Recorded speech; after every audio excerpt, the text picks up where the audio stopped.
Je pensais à cela lorsque mon doux Jésus, comme pour confirmer mes pensées, me dit, ma fille, n'est-ce pas ma divine volonté? Belle. Ah. Elle seule est le signe avant-coureur du vrai bonheur et d'un grand succès pour la pauvre créature qui, faisant sa propre volonté, ne fait rien. À part détruire son bonheur, interrompre le flux de lumière et transformer son bonheur en un immense malheur. Et lorsque la créature veut accomplir ma volonté restaure les biens perdus, car l'essence de ma divine volonté est lumière. Et toutes ces œuvres peuvent être qualifiées d'effets de cette lumière. Afin de la personne qui se laisse dominer, l'acte est unique, mais en tant qu'être de lumière qu'elle possède. L'être ressentira ses multiples effets, car c'est être unique. L'acte produira comme résultat de sa lumière, des œuvres, des paroles, des pensées, le battement de ma volonté dans la créature, qui pourra dire, tout ceci est une œuvre unique. Un acte de la plus haute volonté, et tout le reste n'est que les effets de cette lumière. Les effets de cette lumière sont admirables. Ils prennent tout, similitude, toute forme d'œuvre, de pas, de parole, de souffrance, de prières et de larmes, mais toutes animées par une lumière qui crée une beauté si diverse que votre. Jésus en demeure captivé. De même que le soleil illumine tout de sa lumière, sans rien détruire ni rien changer, ainsi vient-il.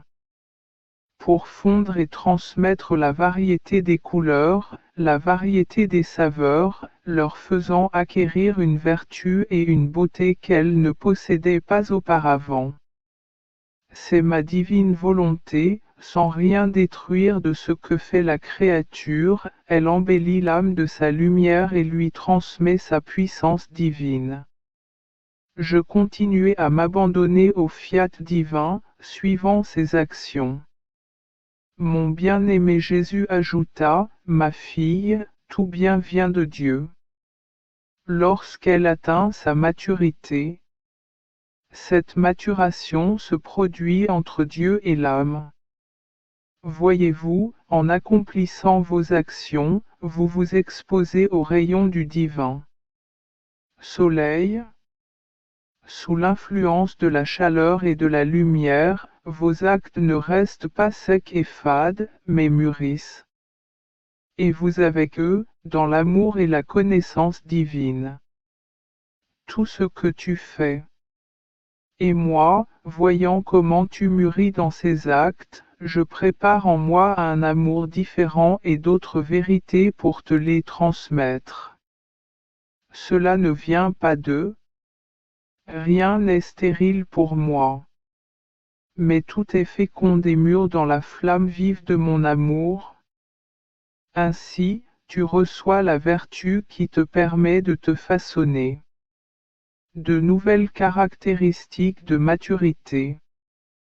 C'est pourquoi j'attends souvent la fin de vos actions pour vous surprendre et vous faire découvrir d'autres vérités. Elles, comme tant de brises de chaleur et de lumière agissent en faisant mûrir dans votre âme les biens et les vérités que votre Jésus vous a donnés. Vous voyez donc la nécessité de votre action, pour me préparer à recevoir une autre connaissance de mon divin fiat, afin que je puisse trouver en vous la continuation de vos actions, afin qu'elles deviennent matures. Quoi? Que pouvais-je faire d'autre?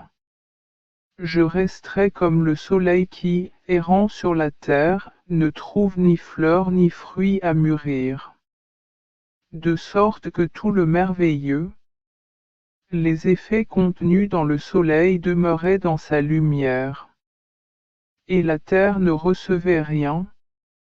C'est pourquoi le ciel ouvre aux âmes travailleuses une puissance miraculeuse. Lumière de ma divine volonté, non pas devant les âmes oisives, mais devant ceux qui travaillent, se sacrifient, aiment et trouvent toujours quelque chose à faire pour moi. Sachez que les bienfaits du ciel reviennent sur terre pour être déposés dans l'âme qui agit selon ma volonté. Car ils n'en veulent pas être privés des joies et du bonheur céleste, tandis que cette âme forme une seule volonté avec le ciel. Cependant, âmes bienheureuses, si elles éprouvent les joies divines ne leur procurent aucun mérite. En revanche, pour l'âme encore en chemin, c'est une expression de bonheur et de mérite. Car quiconque accomplit ma volonté sur terre, tout est un mérite, la parole, la prière, le souffle et les joies elles-mêmes se transforment en mérites et en nouvelles acquisitions. C'est un délice d'être avec les enfants de ma divine volonté. Et cela parce que la créature a été créée uniquement pour ma volonté pour vivre en elle et pour elle. Il n'y a pas aucun plan, ni sur terre, ni au ciel, ni même en enfer, si ce n'est mon divin fiat. Nous ne voulons pas et n'aimons pas que les créatures soient malheureuses. Parce que cela nous discrédite et nous fait souffrir, à lui comme à nous. C'est pourquoi nous voulons la voir heureuse, et le nôtre aussi. Alors que je méditais sur la divine volonté, mon doux Jésus m'a dit, ma fille, pour entrer dans ma volonté, il n'y a pas de chemin, pas de porte, pas de clé, car ma volonté est partout. Elle est sous ses pieds, à sa droite, à sa gauche, au-dessus de sa tête, absolument partout. Pour l'atteindre, il suffit de le vouloir. Sans cette décision, même si la volonté humaine est dans ma volonté, elle n'en fait pas partie et ne bénéficie pas de ses effets. Elle est là en tant que étranger. Dès l'instant où une âme décide d'entrer dans ma volonté, elle s'unit à moi, et moi à elle. Elle trouve à sa disposition tous mes biens, force, lumière. Aide-moi, tout ce qu'elle désire. Il suffit de vouloir, et ce sera fait. Ma volonté prend tout en main, donnant à l'âme tout ce dont elle a besoin. Ce qui lui manque et ce qui lui permet de nager librement dans l'océan infini de ma volonté. L'inverse est vrai pour ceux qui procèdent par acquisition. Vertu, que d'efforts, que de combats, que de longs chemins à parcourir. Et quand il semble que la vertu sourit enfin à l'âme, une réaction quelque peu violente. Passion, tentation, une rencontre fortuite la ramène à la case départ. J'étais dans mon état habituel, et mon doux Jésus était complètement. Je lui ai dit, mon amour, pourquoi ne me dis-tu rien? Il m'a répondu, ma fille, j'ai l'habitude de me taire après avoir parlé. Je veux. Repose sur les paroles que j'ai prononcées, c'est-à-dire sur l'œuvre qui est sortie de moi. J'ai fait cela en relation avec la création. Après, j'ai dit, Fiat lux, que la lumière soit, et la lumière est apparue, et après avoir dit, Fiat, à toutes les autres choses, elle. Quand je suis né, j'ai désiré me reposer. Ma lumière éternelle reposait dans la lumière venue avec le temps. Mon amour reposait dans l'amour que j'avais donné. Création. Ma beauté résidait dans l'univers, que j'ai façonné à partir de ma propre beauté. Ma sagesse et ma puissance résidaient dans la création, que j'ai destinée avec tant de sagesse et de puissance qu'en la regardant, je me suis dit, quelle est belle cette œuvre qui vient de moi. Je veux en elle. Repose-toi. Je fais de même avec les âmes, après leur avoir parlé, je me repose et savoure les effets de mes paroles. Puis il dit, disons-le ensemble. Fiat. Suite à ce fiat, le ciel et la terre furent remplis d'adoration pour la majesté suprême. Il répéta le fiat, cette fois avec sang et blessures. Jésus multiplia à l'infini. La troisième fois, il dit fiat, et ce fiat se multiplia dans tous les désirs des créatures pour les sanctifier.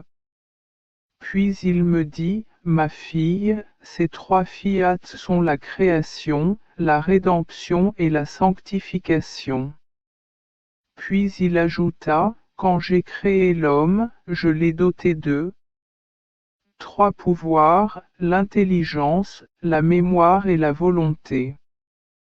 Par mes trois fiats, je l'aide dans son ascension vers Dieu.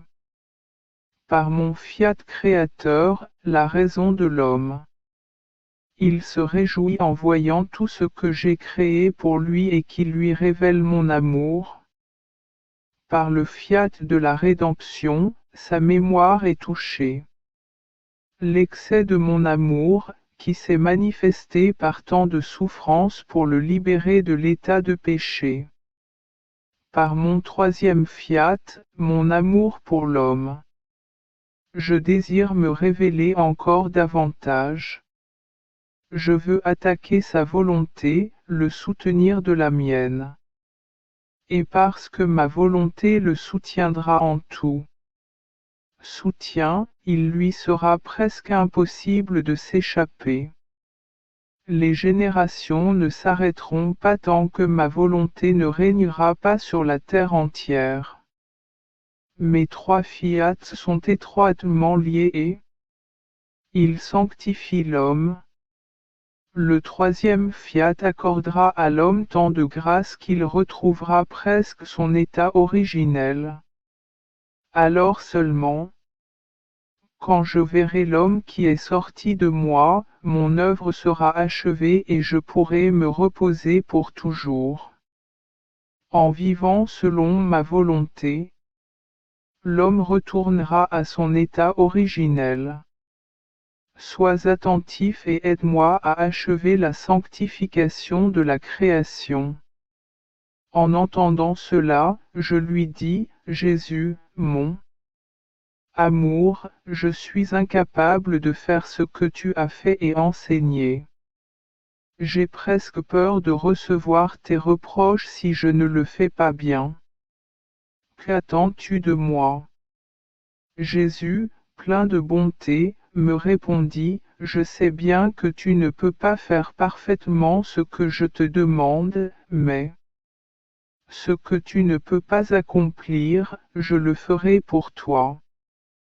Cependant, il est essentiel que je te séduise et que tu comprennes clairement ce que tu dois faire. Même si tu n'y parviens pas. Fais tout ce que tu peux. Ta volonté est liée à la mienne. Il te suffit d'être prêt à faire ce que je te demande. Je le considérerai comme tel. Comme si tu avais tout fait.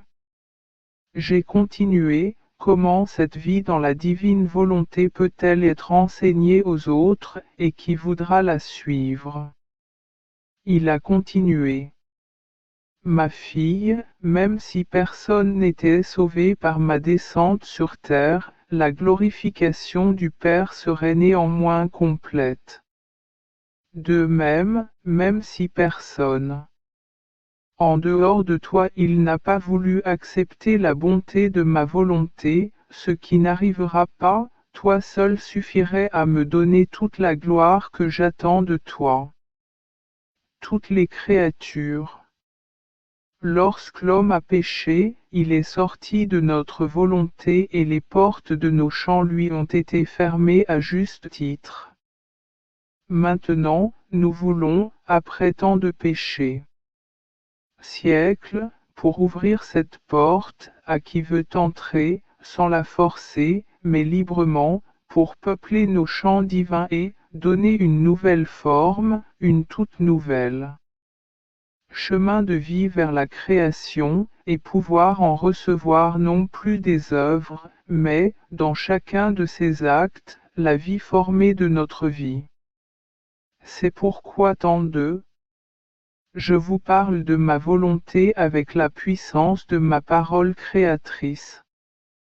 Je les mettrai en ordre, je leur donnerai le désir, je changerai leur volonté humaine, et sachant que je veux ouvrir.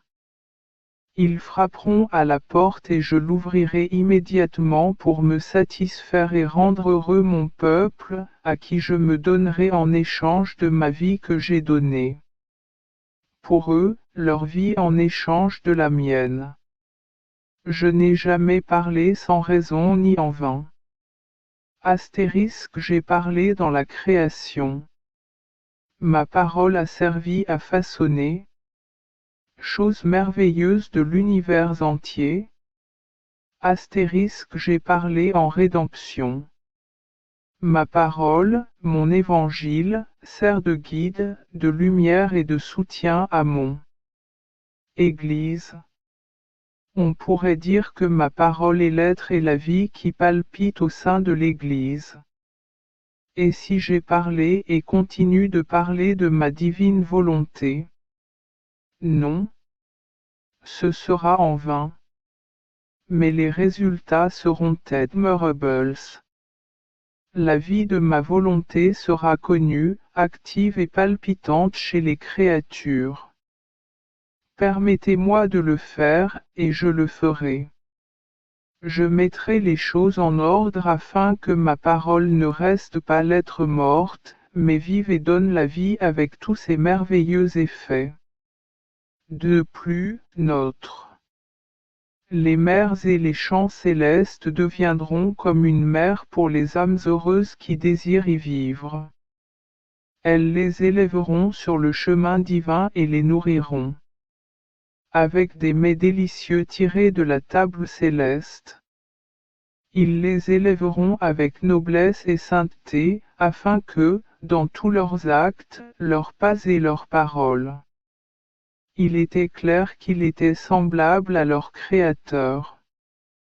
Dieu reconnaîtrait la mélodie de sa voix dans leurs paroles, sa puissance dans leurs actions, le doux mouvement de sa pas à paravie, il pourra dire, qui est celle qui me ressemble? Qui peut imiter ma douceur, mon harmonie et ma force? Une voix capable de remuer ciel et terre? Qui est-elle? Qui est-elle? Ah! C'est elle qui habite nos champs divins. Il est juste qu'elle soit nôtre. Semblable en tout, autant qu'une créature peut l'être. Elle est notre fille, et cela suffit. Nous la laissons nous imiter, nous ressembler. Elle sera notre gloire, notre œuvre créatrice, celle à laquelle son Père céleste aspire. Ces âmes créeront une nouvelle hiérarchie dans leur région céleste, où se trouvera le lieu leur est réservé et que personne d'autre n'a à occuper. Et je ferai en sorte que ma parole ne reste pas lettre morte, mais soit vivante et à donner la vie avec tous ses merveilleux effets. De plus, nos mers et nos champs célestes seront comme une mer pour les âmes heureuses qui aspirent. Ils les élèveront selon la voie divine, ils les nourriront de mets délicieux tirés de la table céleste. Ils les élèveront d'une manière nobles et saints, de sorte que dans tous leurs actes, leurs pas et leurs paroles, on voit clairement qu'ils sont semblables à leur Créateur. Dieu reconnaîtra la mélodie, sa voix dans leurs paroles, sa puissance dans leurs actes, le doux mouvement de ses pas dans leurs paravis, il pourra dire, qui est celle qui est-elle comme moi? Qui peut imiter ma voix douce, harmonieuse et puissante, capable de remuer ciel et terre? Qui est-elle? Qui est-elle? Ah! C'est elle qui habite nos champs divins. Il est juste qu'elle nous ressemble en tout, autant qu'il est possible à une créature. Elle est notre fille, et cela, c'est suffisant. Laissons-la nous imiter, nous ressembler. Elle sera notre gloire, notre création, celle que son Père céleste désire ardemment. Les âmes créeront une nouvelle hiérarchie dans leur région céleste, où une place leur est réservée et que personne d'autre n'aura à occuper. Je mettrai les choses en ordre afin que ma parole ne reste pas lettre morte, mais vive et donne la vie avec tous ses merveilleux effets. De plus, les mers et les champs du ciel seront comme une mer pour les âmes heureuses qui désirent y vivre. Elles les élèveront sur le chemin divin et les nourriront avec des mets délicieux tirés de la table céleste. Ils les élèveront avec noblesse et sainteté, afin que, dans tous leurs actes, leurs pas et leurs paroles, il était clair qu'ils étaient semblables à leur Créateur. Dieu reconnaîtrait la mélodie de sa voix dans leurs paroles, sa puissance dans leurs actions, le doux mouvement de sa pas à paravis, il pourra dire, qui est celle qui me ressemble? Qui peut imiter ma douceur, mon harmonie et ma force? Une voix capable de remuer ciel et terre? Qui est-elle? Qui est-elle? Ah! C'est elle qui habite nos champs divins. Il est juste qu'elle soit nôtre. Semblable en tout, autant qu'une créature peut l'être. Elle est notre fille, et cela suffit. Nous la laissons nous imiter, nous ressembler. Elle sera notre gloire, notre œuvre créatrice, celle à laquelle son Père céleste aspire. Ces âmes créeront une nouvelle hiérarchie dans leur région céleste, où se trouvera le lieu qui leur est réservé et que personne d'autre n'a à occuper. Continuant dans mon état habituel, je vis la Reine-Mère dire à notre Seigneur, « Viens, viens dans ton jardin et amuse-toi bien. » Il semblait qu'elle parlait de moi en disant cela. En entendant cela, j'ai ressenti une grande honte et je me suis dit, il n'y a rien de bon en moi, alors comment pourrait-il se réjouir en moi? Tandis que je réfléchissais à cela, le bienheureux Jésus me dit, ma fille, pourquoi rougis-tu? Toute la gloire de l'âme est liée à que tout en elle ne vient pas d'elle-même, mais de Dieu. Et en retour, je dis à cette âme que tout ce qui est à moi est sa propriété. Tandis qu'il disait cela, il me semblait que mon petit jardin, façonné par Jésus lui-même, était uni à son très grand jardin qui est dans son cœur, que ces deux. Nous étions un et nous nous réjouissions de cela ensemble. Puis je suis retourné dans mon corps. Ce matin-là, Jésus béni est venu à moi et m'a dit, ma fille, si dans toutes ces actions-là m'agit entièrement et exclusivement pour plaire à Dieu, la grâce pénètre en elle de toutes parts. Il en est ainsi. Comme si vous aviez une maison avec des balcons, des portes et des fenêtres ouvertes, la lumière du soleil entre de tous les côtés et nous pouvons en profiter pleinement. Lumière. Cette lumière augmente constamment jusqu'à ce que l'âme devienne complètement lumineuse. Cependant, si l'âme n'agit pas de cette manière, la lumière ne pénètre qu'à travers. Se fissure et tout devient ténèbres. Ma fille, à celui qui me donne tout, je donne tout.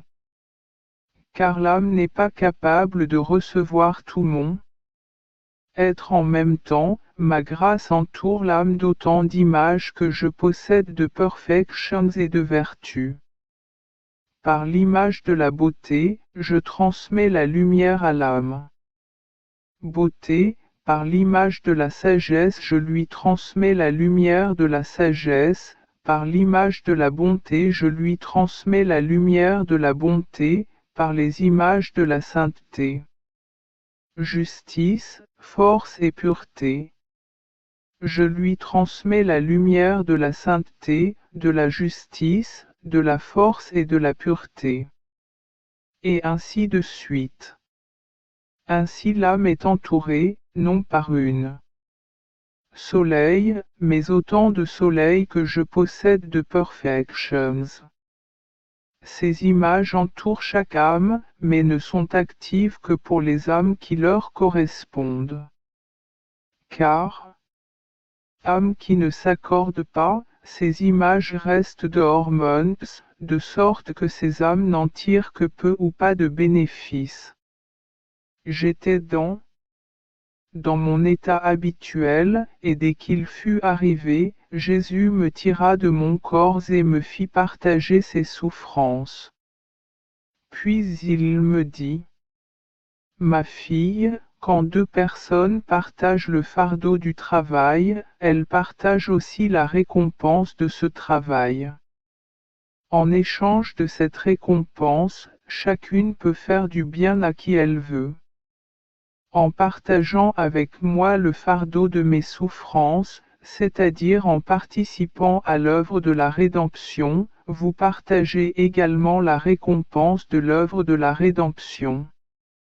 La récompense.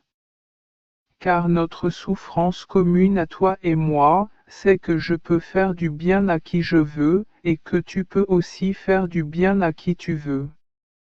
Voici la récompense. Pour ceux qui partagent mes souffrances, la récompense accordée aux âmes qui vivent en état de sacrifice, ainsi qu'à celles qui leur sont proches. Car être proche des âmes généreux, ils partagent plus facilement les biens qu'ils possèdent. C'est pourquoi, ma fille, réjouis-toi quand je te fais davantage partager mes souffrances, car plus sera ta récompense. Me retrouvant dans mon état habituel, mon bienheureux Jésus me dit, ma fille, si une âme fait tout pour moi, j'imite ces petits papillons qui tournent constamment autour de la flamme et qui finissent par s'y consumer. Alors, quand l'âme m'offre le parfum de sa actions ou désirs, gravitent autour de mes yeux, de mon visage, de mes mains ou de mon cœur, selon les offrandes qu'il me fait. Il est absorbé. Flamme de mon amour, sans toucher aux flammes du purgatoire. Ayant dit cela, Jésus disparut, puis revint aussitôt ajouter, je pense à moi-même. C'est comme quitter Dieu et revenir à soi-même. Penser à soi n'est jamais une vertu, mais toujours un vice, même si cela paraît bien. À venir.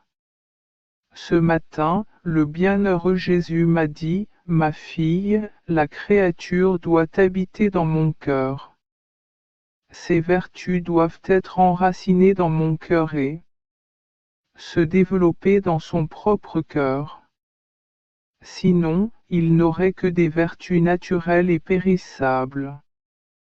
Tandis que les vertus dont les racines sont dans mon cœur, et qui se développent au cœur de la création, sont durables, s'adaptant à tous les temps et à toutes les circonstances, elles sont valables pour tous. Il arrive que les gens ressentent un amour sans limite pour quelqu'un pour qui ils sont complètement enflammés et font de réels sacrifices, et pour qui ils aimeraient même donner leur vie.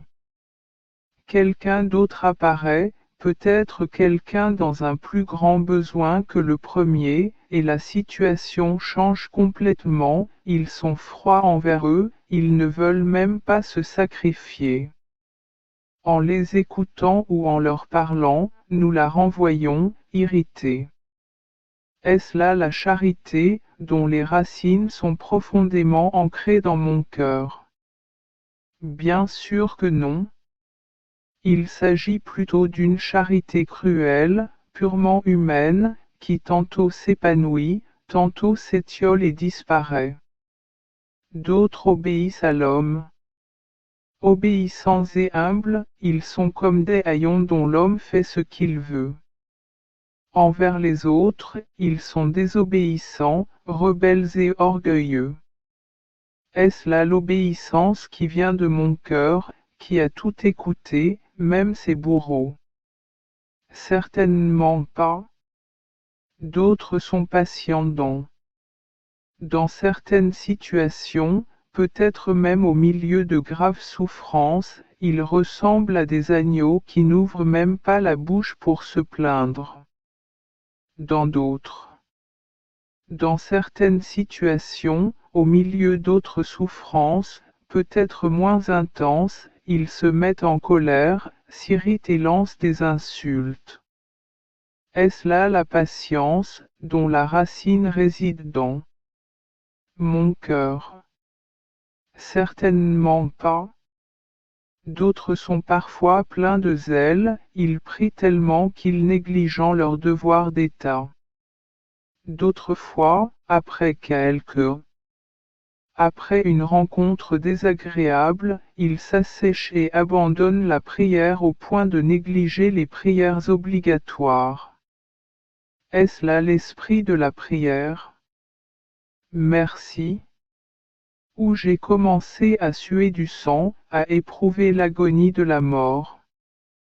Bien sûr que non. On pourrait en dire autant de toutes les autres vertus.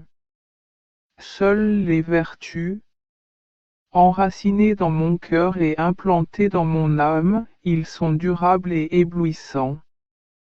D'autres, bien qu'apparaissant comme des vertus, sont des vices. Ils semblent brillants alors qu'ils sont sombres. Après ces paroles, Jésus disparut. Cependant, alors que j'avais encore soif de lui, il revint et ajouta, l'âme qui me désire sans cesse est rassasiée de moi sans cesse. Et moi, me sentant imprégné de cette âme, je l'imprègne en moi-même, de sorte que partout où je me tourne, je la trouve avec ses désirs et je la touche constamment. À son arrivée ce matin, mon adorable Jésus m'a montré son cœur bien-aimé. De l'intérieur jaillissaient des fils lumineux d'or, d'argent et de rouge. Ces fils semblaient former une toile qui, fil par fil, reliait tous les cœurs humains. Ce spectacle m'enchanta. Jésus me dit, ma fille. À travers ces fils, mon cœur lie à lui-même les sentiments, les désirs, les battements de cœur, l'amour et même la vie des cœurs humains, ces cœurs sont à tous égards semblables à mon cœur humain, sauf que le mien diffère en sainteté. Si au ciel mes désirs s'agitent, le fil des désirs les excite.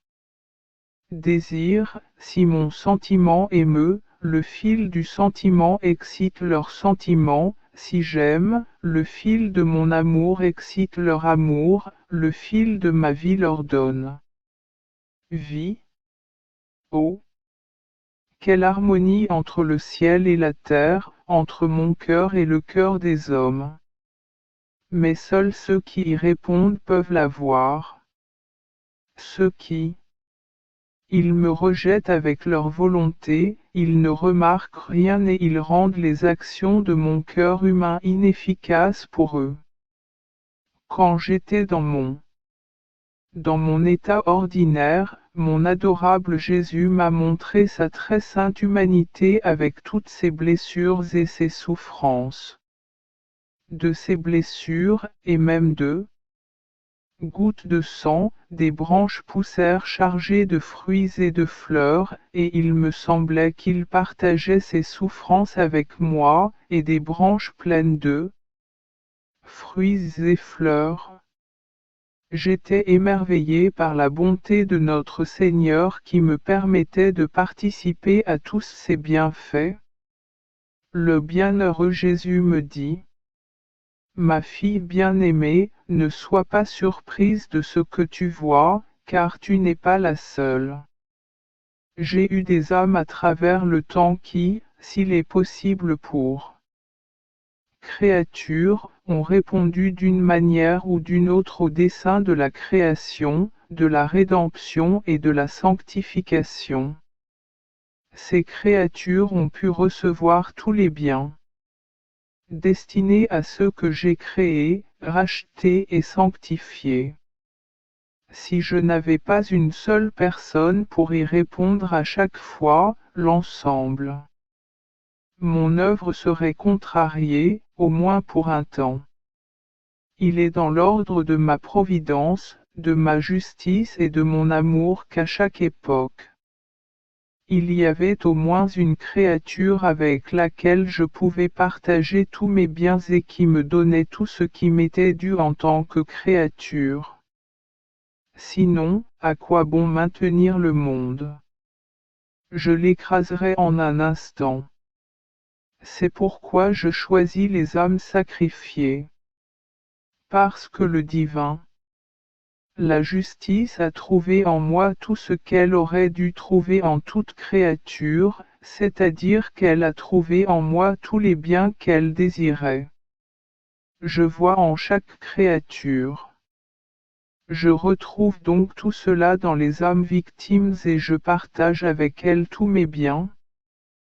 Pendant ma passion, j'avais ma très chère mère qui partageait toutes mes souffrances et tous mes biens. En tant que créature, elle prenait soin de recueillir en elle tout ce qui les créatures avaient à m'offrir. J'ai trouvé en elle entière satisfaction, gratitude, remerciement, louange, satisfaction et correspondance. Puis, Madeleine et Jean sont venus, et il en a été ainsi à toutes les époques de l'Église. Pour que ces âmes me deviennent plus agréables et que je me sente attiré vers elles. Pour tout leur donner, je les prépare, j'ennoblis leur âme, leur corps, leurs traits et même leur voix, pour qu'une parole qui sort d'eux ait une telle, une grande puissance, si gracieuse, si douce et si pénétrante qu'elle m'émeut et m'attendrit complètement. Je dis, ah! C'est la voix de ma bien-aimée. Je ne peux m'empêcher de. Écoute ça. Agir autrement reviendrait à me priver de ce que je désire. Si je ne voulais pas l'écouter, je devrais le rendre muet. Renvoi à là. Les mains vides, non, jamais. Il y a un tel courant d'unité entre cette âme et moi qu'elle ne peut tout comprendre dans cette vie, même si elle comprendra tout clairement dans la suite.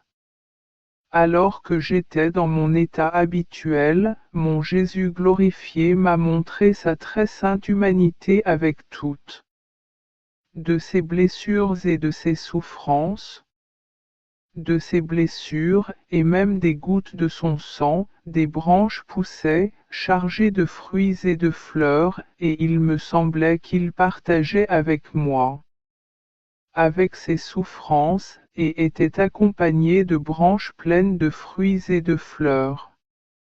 J'étais émerveillé par la bonté de notre Seigneur qui m'a permis de participer à toutes ces bonnes choses.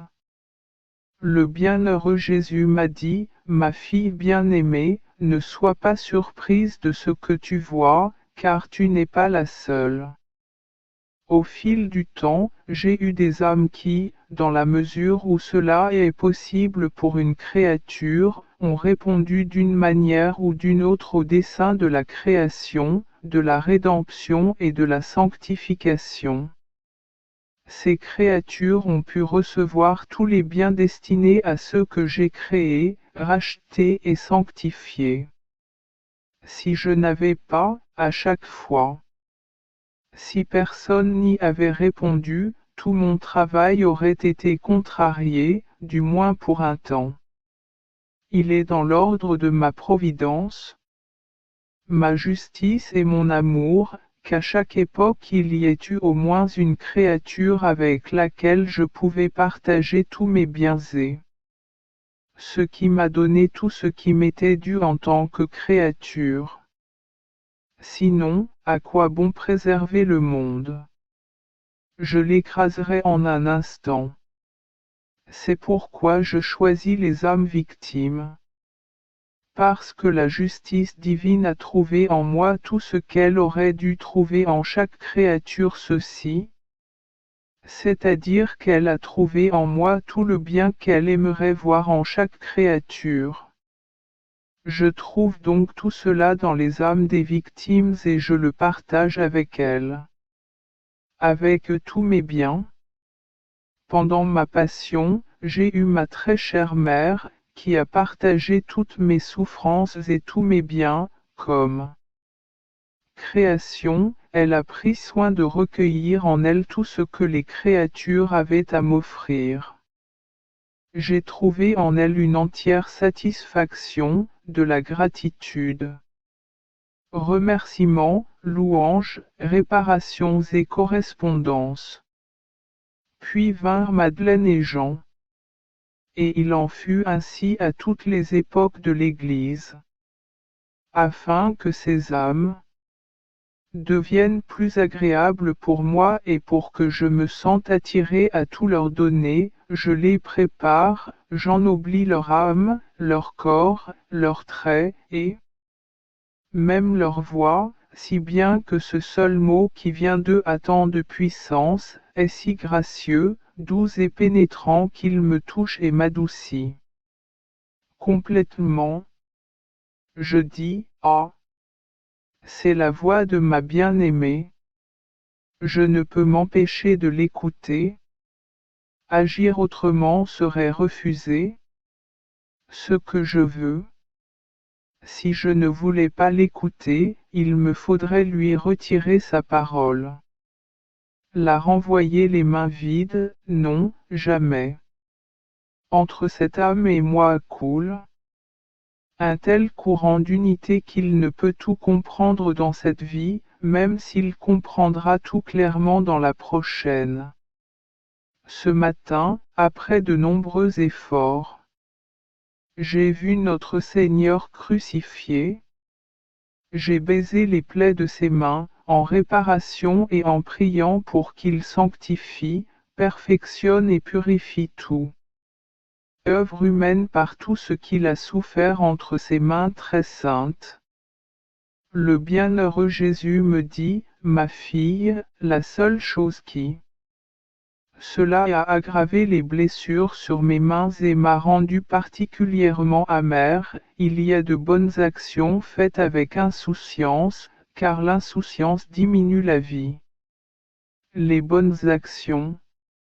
Et ce qui n'a pas de vie est toujours proche de la mort. C'est pourquoi de telles actions me rendent malade. D'ailleurs, aux yeux humains, le bien. Un acte commis sans considération est plus scandaleux que le péché lui-même. Il est bien connu que le péché est noir et que la noirceur ne donne pas la vie. Une bonne action devrait généralement donner de la lumière, mais si elle cause l'obscurité, elle offense l'œil humain et constitue un obstacle au chemin du bien. J'étais dans mon état habituel, et quand ce n'est qu'à son arrivée que le bienheureux Jésus m'a dit, ma fille, l'amour est véritable quand, en faisant du bien à son prochain, on le fait parce qu'il est mon image. Toute activité caritative qui n'est pas pratiquée dans cette atmosphère ne peut être qualifiée de caritative. Si l'âme désire mériter l'amour de son prochain, elle ne peut jamais manquer de voir mon image dans son environnement.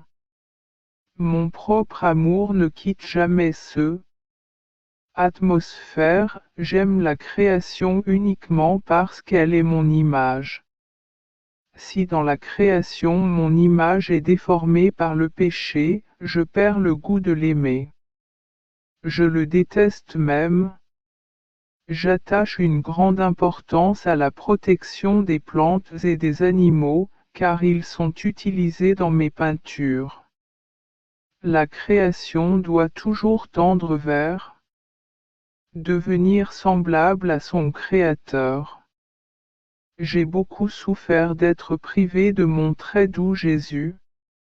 Ce matin, en ce jour des douleurs du Très Saint. Vierge Marie, après avoir beaucoup souffert, le bienheureux Jésus est venu à moi et m'a dit, ma fille, que veux-tu pour me haïr autant? Que désires-tu? J'ai répondu, Seigneur, ce que tu as en toi, c'est ce que je désire pour moi-même. Jésus a répondu, ma fille, je n'ai que des épines, des clous et des croix. J'ai répondu, eh bien, c'est ce que je veux pour moi. Jésus m'a donné sa couronne d'épines et m'a fait participer aux souffrances de la croix. Il m'a dit, tout le monde peut bénéficier des mérites et des biens produits par les souffrances de ma mère. Celui qui se remet inconditionnellement entre les mains de la Providence s'offre à porter toute souffrance, toute misère, toute maladie ou toute calomnie, bref tout ce que le Seigneur lui envoie devient participant à la première douleur de la prophétie de Siméon. Celui qui souffre avec résignation et en étroite union avec moi, et qui ne m'offense pas, est comme celui qui il m'a délivré de la main d'Hérode, me gardant sain et sauf dans l'Égypte de son cœur. Ainsi, il partage la seconde douleur.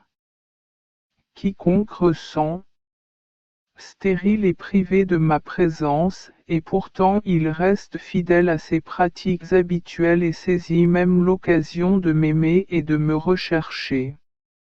De plus, il devient participant des mérites et des biens que ma mère a acquis lorsqu'elle m'a perdu. Il participe à la troisième douleur. Lui qui, dans chaque circonstance, me regarde avec tristesse, comme je suis profondément offensé et méprisé, et qui essaie de faire amende honorable, de sympathiser avec moi et de prier pour ceux qui m'offensent, devient comme ma propre mère, que j'ai appris à connaître et qui, si seulement elle le pouvait, me délivrerait de mes ennemis. Elle participe à la quatrième douleur. Celui qui crucifie ses sens par amour pour ma crucifixion et tente d'imiter les vertus de ma crucifixion participe à la cinquième souffrance. Celui qui, au nom de toute l'humanité, adore et embrasse constamment mes blessures dans une attitude de réparation, d'action de grâce, etc., est comme si il m'a serré dans ses bras, comme ma mère l'avait fait lorsque je fus descendu de la croix. Il partage la sixième douleur. Celui qui demeure en état de grâce est dans son cœur neutre. Celui qui n'abrite personne d'autre que moi, c'est comme s'il m'enfouissait au plus profond de son cœur. Il participe à la 7e douleur. Ce matin, j'étais très attristé par la souffrance que le bienheureux Jésus m'avait causée par son absence. Après une brève apparition, il m'a dit: Ma fille, je n'aime pas te voir si triste et plongée dans d'amères souffrances à cause de mes privations.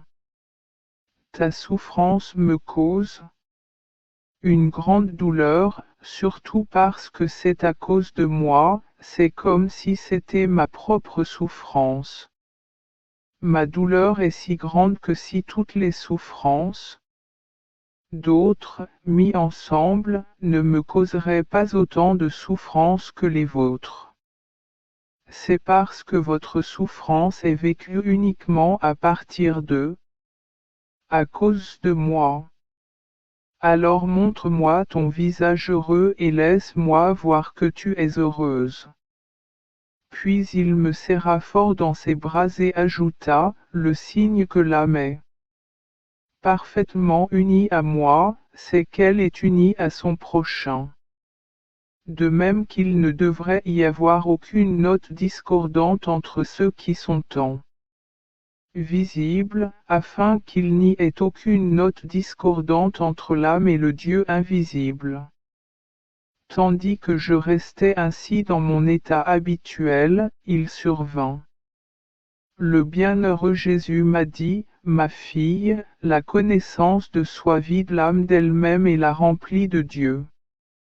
Il y a de nombreux compartiments dans l'âme et tout ce qui peut être vu dans ce monde a sa place dans ces compartiments, certaines choses plus et d'autres moins, selon la perception de l'âme.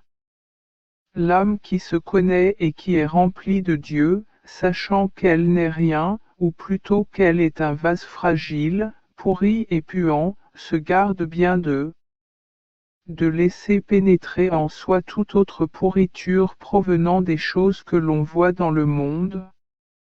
Il serait absurde que quelqu'un, touché par une blessure infectée, puisse être pourri. Placé au sommet. Se connaître soi-même conduit à connaître les choses du monde avec leur vanité, leur caractère éphémère, leur tromperie, ajoutée à l'inconstance de la création. Cela incite l'âme à veiller à ne pas laisser ses impuretés pénétrer en elle et, par conséquent, dans tous ses compartiments. Sont remplis des vertus de Dieu. J'ai lu un livre sur les vertus et j'étais inquiet parce que je ne voyais aucune vertu en moi, si ce n'est que je voulais aimer Jésus, que je veux qu'il soit avec moi, que je l'aime et que je veuille qu'il m'aime. Il me semblait qu'à part cela, il n'y avait rien de divin en moi.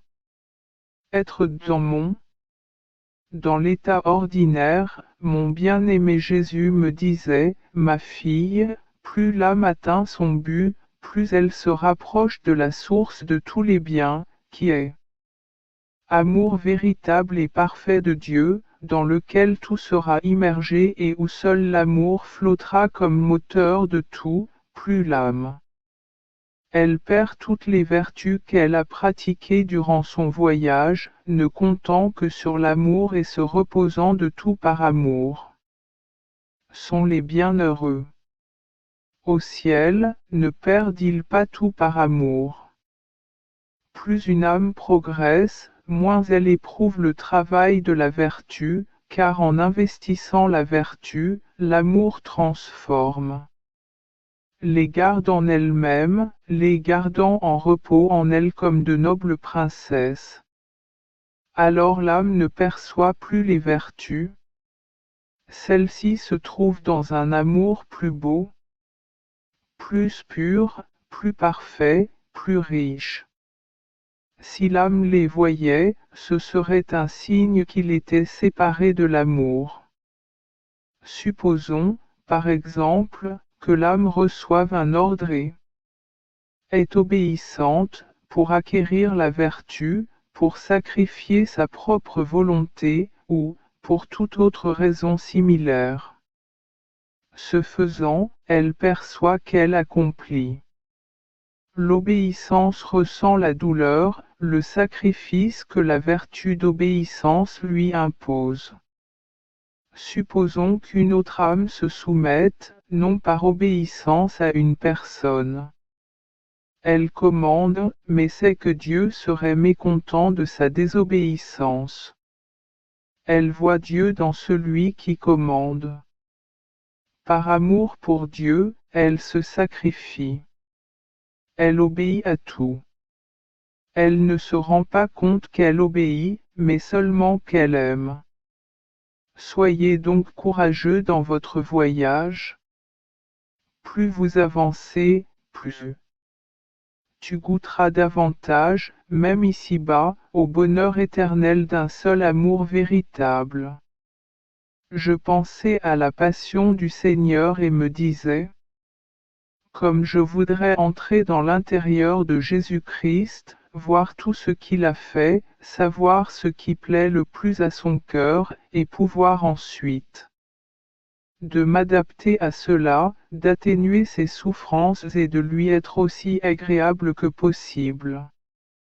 Quand j'ai pensé à cela, le bienheureux Jésus a été ému en moi et me dit, ma fille, dans mes souffrances, j'ai eu le souci avant tout de plaire à tous en toutes choses. À mon cher Père, et ensuite à racheter les âmes. Ce qui m'a donné la plus grande joie, c'était de constater la satisfaction de mon Père quand il a vu ma souffrance par amour pour lui. Tout lui était destiné, pas un seul souffle, pas un seul soupir n'a été gaspillé.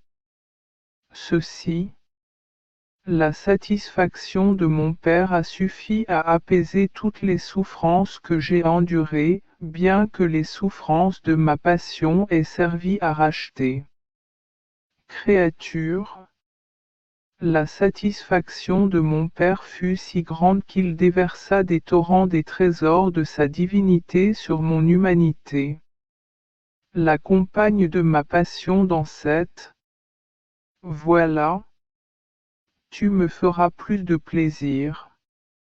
Après m'être causé beaucoup de soucis, Jésus vint brièvement me dire, ma fille, mon âme, qui est résignée à ma volonté, cela arrive comme quelqu'un qui, s'approchant pour voir de près une belle nourriture, ressent le désir de la manger.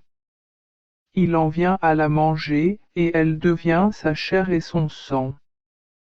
S'il n'avait pas vu cette nourriture, il ne l'aurait pas désirée, ne l'aurait pas mangée, et, par conséquent, il se retrouverait avec l'estomac vide. Il en va de même pour l'âme résignée.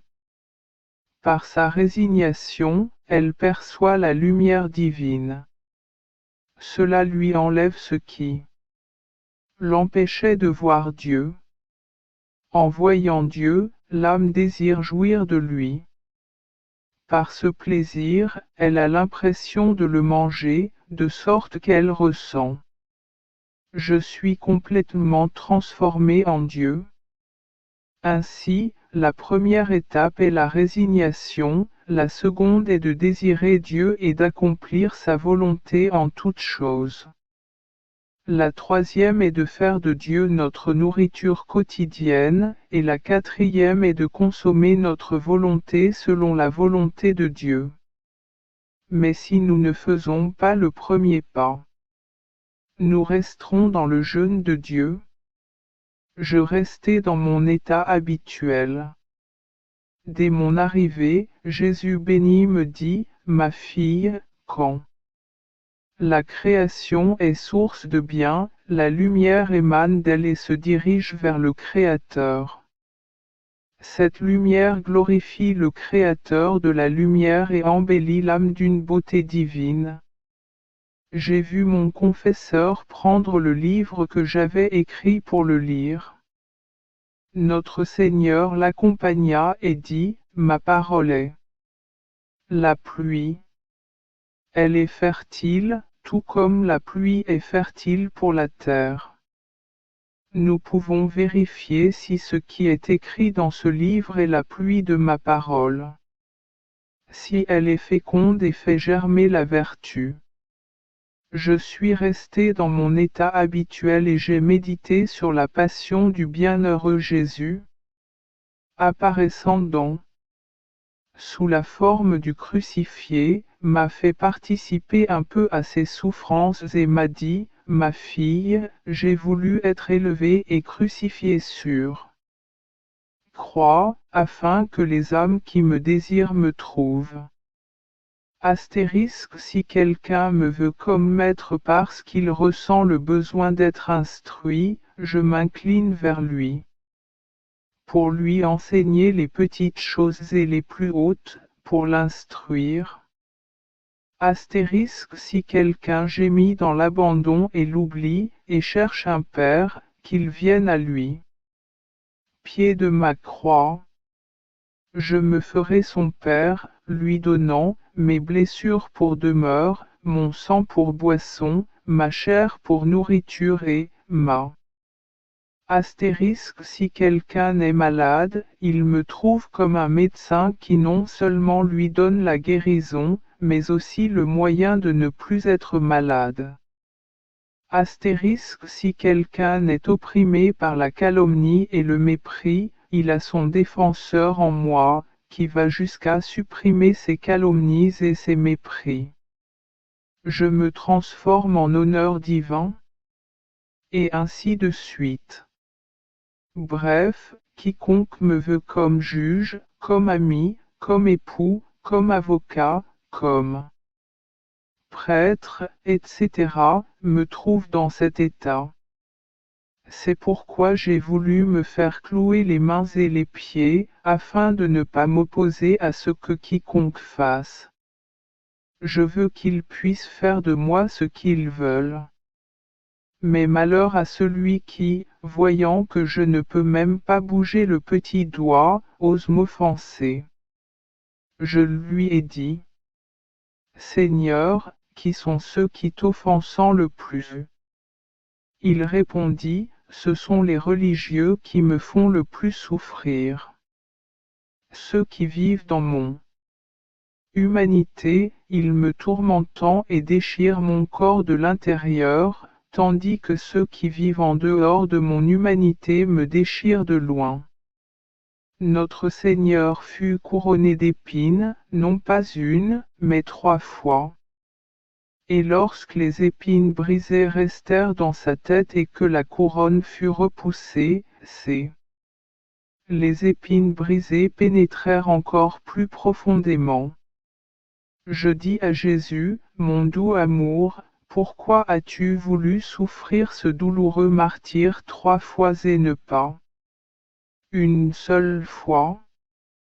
Une seule fois ne suffirait-elle pas à payer pour nos mauvaises pensées? Apparaissant, Jésus me dit, ma fille, non seulement le couronnement d'épines était triple, mais presque toutes les souffrances que j'ai éprouvées pendant ma passion étaient triples, les 3 heures d'agonie au jardin étaient triples.